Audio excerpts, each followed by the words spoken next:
हम सभी जानते हैं कि द्रौपदी महाभारत की मुख्य चरित्र थी। द्रौपदी पांचों पांडव की पत्नी थी। इसके अलावा द्रौपदी के रहस्यों के बारे में जानते हैं। अगर नहीं जानते हैं तो हम आपको बताने जा रहे हैं द्रौपदी के विधवा होने से लेकर पांडवों की पत्नी होने तक की कहानी। द्रौपदी को पांचाली के नाम से जाना जाता है। द्रौपदी कान्हा की अति प्रिय थी। इसी वजह से जब भी द्रौपदी किसी मुसीबत में होती थी, भगवान श्री कृष्ण उन्हें बचाने आ जाते थे। महाभारत की कथाओं के मुताबिक द्रौपदी राजा द्रुपद की पुत्री थी, लेकिन उनका जन्म मां के गर्भ से नहीं बल्कि हवन कुंड से हुआ था। राजा द्रुपद ने ज्ञानी और तपस्वी दो ब्राह्मण भाइयों याज और उपयाज के निर्देश पर दिव्य हवन का आयोजन किया, क्योंकि द्रुपद एक ऐसे पुत्र की प्राप्ति चाहते थे जो कौरवों और पांडवों के गुरु द्रोणाचार्य का वध कर सके। इस हवन के दौरान राजा द्रुपद को पुत्र और पुत्री दोनों की प्राप्ति हुई, जिनका नाम धृष्टद्युम्न और द्रौपदी रखा गया। भविष्य पुराण की कथा में इस बात का उल्लेख है कि पूर्वजन्म में द्रौपदी एक ब्राह्मण की पुत्री थी।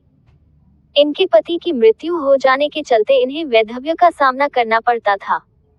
द्रौपदी ने ब्राह्मणों और साधुओं की बड़ी सेवा की थी। साधुओं की कृपा से इन्होंने स्थाली दान व्रत किया था।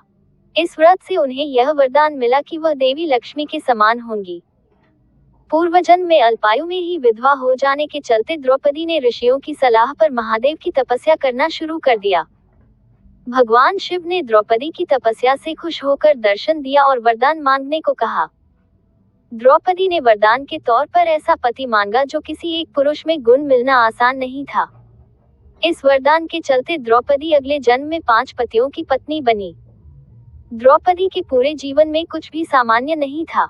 द्रुपद अपनी बेटी का विवाह अर्जुन से कराना चाहते थे, लेकिन द्रौपदी के स्वयंवर से पहले ही लाक्षागृह की घटना घट चुकी थी और लोगों को लगता था कि पांचों पांडवों और कुंती उस लाक्षागृह में लगे आग में जल गई, जबकि पांचों पांडव उस गृह से बाहर निकलकर ब्राह्मण के भेष में रहने लगे थे।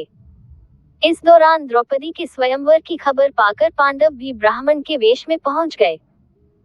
द्रौपदी के स्वयंवर के लिए उनके पिता राजा द्रुपद ने शर्त रखी थी कि नीचे लगे जल कुंड में देखकर ऊपर लगी हुई मछली की आंख को जो भी योद्धा अपने बाण से भेद देगा, उसी से द्रौपदी का विवाह होगा। इस दौरान कोई भी योद्धा इस शर्त को पूरा नहीं कर पाया। कर्ण ने शर्त को पूरा करने का प्रयास किया तो द्रौपदी ने सूत पुत्र से विवाह करने से इनकार कर दिया। तब ब्राह्मण के वेश में आए अर्जुन ने शर्त पूरी कर दी। अर्जुन द्वारा शर्त पूरी करने पर ब्राह्मण के साथ राजकुमारी के विवाह पर सभी राजाओं ने आपत्ति जताई। उस स्वयंवर में भगवान श्री कृष्ण अति विशिष्ट अतिथि थे। राजाओं द्वारा ब्राह्मण को कन्या देने पर विवाद होते देख कान्हा ने अपनी कुशल नीतियों के बल पर और भीम ने अपने बाहुबल पर स्थिति को संभाल लिया।